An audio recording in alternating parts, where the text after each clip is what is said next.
If it wasn't for Dr. Oddfellow, we would not have Halloween Horror Nights. Let me explain.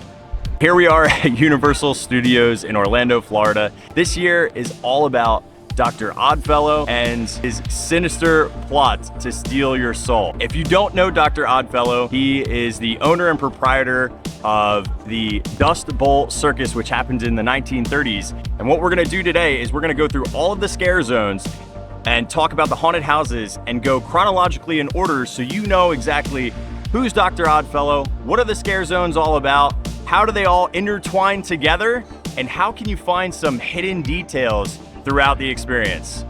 Let's go into the first scare zone. Right as soon as you enter the park is where the story starts to unfold. Dr. Oddfellow is going to be welcoming in visitors with the promise of immortality, appealing to their fascination with the twisted and horrifying. The veil unlifts throughout the night though. You realize that there is no promise of immortality, but instead, Dr. Oddfellow is looking for your soul.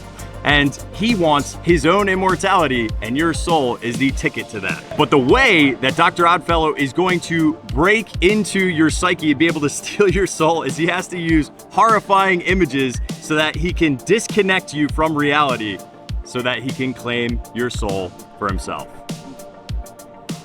It's horrifying, right?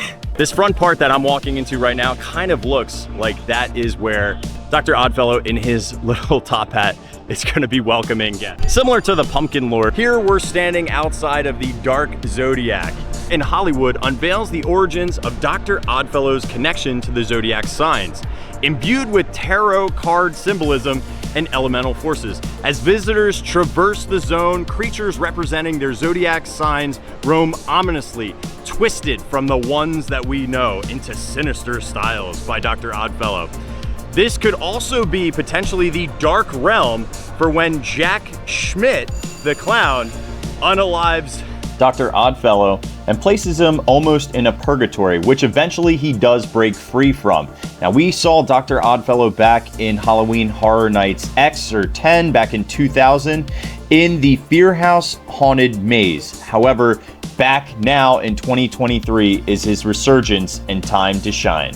Before Dr. Oddfellow starts his carnival, he has to get some of his power and start being immortal. The only way that he can get stronger is by finding an ancient artifact known as the Crystal Skull. This Crystal Skull will end up on the top of his Cane of Souls, which he utilizes not only here in the Jungle of Doom to morph creatures into various forms, but he himself can actually shapeshift.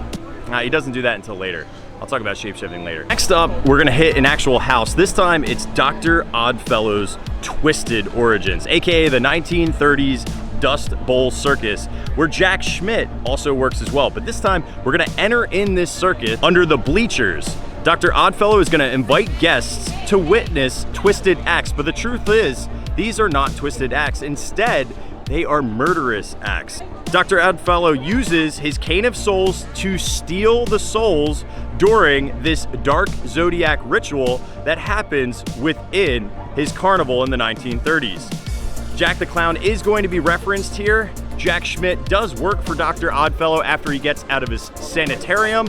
He was abused as a child and sadly unalived 13 kids and put them in trunks. The FBI comes looking for Mr. Jack Schmidt, the clown, and Dr. Oddfellow doesn't like the extra heat from the fuzz, so he unalives Jack. During that epic battle is where Dr. Oddfellow gets his signature scar. Now, throughout the rest of the experience from the 1930s on, Dr. Oddfellow can shapeshift from this dark zodiac ritual. It gives Dr. Oddfellow additional powers, being able to shapeshift into other creatures and drop in anywhere. But you will still always be able to notice Dr. Oddfellow based on the scar on his face that Jack gives him, and we will see that silhouetted in the house here. Welcome to the 1940s with Shipyard 32 Horrors Unhinged.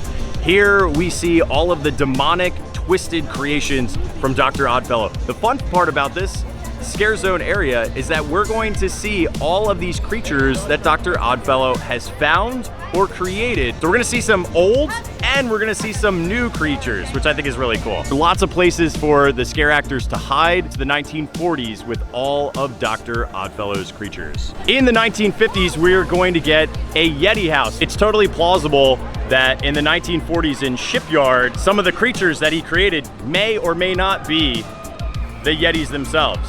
So it'd be really cool if we saw one of the creatures being a shape-shifting Oddfellow in that. I'm gonna be looking for a lot of scars on faces and not the Al Pacino kind.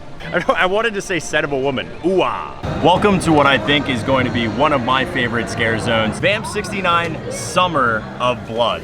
I got my vampire shirt on. Venturing into the 1960s, New York Street transforms as Dr. Oddfellow disrupts a music festival in upstate New York. Oddfellow shape-shifting here in the 60s as Earlow Wolfe is his vampiric form, and he's gonna do that to infiltrate a coven of vampires and get on the vampire council. He has to go after vampire Olato and basically usurp power here so that he can get permission to bring the coven of vampires here to Music Fest in New York so that they can feed. But the truth is, Dr. Oddfellow, all he wants to do is take all the souls that the vampires are gonna do all the dirty work of releasing those souls and using the Cane of Souls, our vampire version of Dr. Oddfellow, Earlow Wolfe, will up those souls at the end. We're gonna get a bunch of different musical acts here. The big one is Cat and the Gemstones, so they'll be playing on a stage. Earlow Wolfe, in a vampire form, should have a scar down his face. So you wanna make sure you look for that. In the podcast that we have for Destination Universal, we learn about a fellow vampire, Heinrich, who receives a letter from Casilla, a vampire who's tormented by the influence of Dr. Oddfellow. There's only really one other house that I think we'll see outside of Oddfellow's Twisted Origins. I think we may see a version of Oddfellow in the Darkest Deal, which is the devil comes down to Georgia.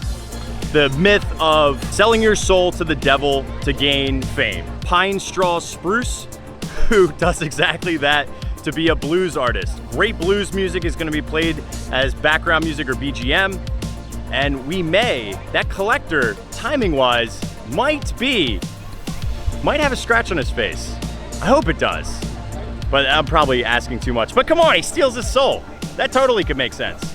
If you wanna learn more about Halloween Horror Nights, or just Universal in general, let's check out this video up here and you can enjoy a little bit more, because who doesn't love spooky season?